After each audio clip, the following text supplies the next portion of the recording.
these are the 2-in-1 tool from the vintage shop. This one has the foam, this one doesn't have the foam. And we are going to transition to make it without the foam, not because of the cost, but also because it does provide a much better results.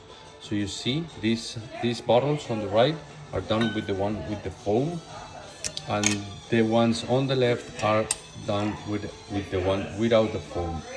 And you can see the ones with the foam tend to tilt up on some sides, on one side, and the ones without the foam, no.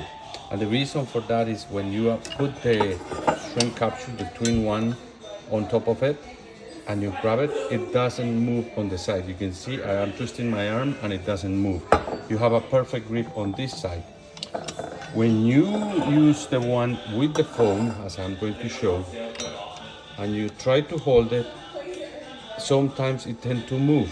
You can see I'm moving my hand, and as I move it, it twists because it pushes this side out, so I don't have a good grip, so I lose control and balance of the bottle. While in this one, I have a perfect grip. So we're going to transition to the 2-in-1 without the foam for those exact reasons.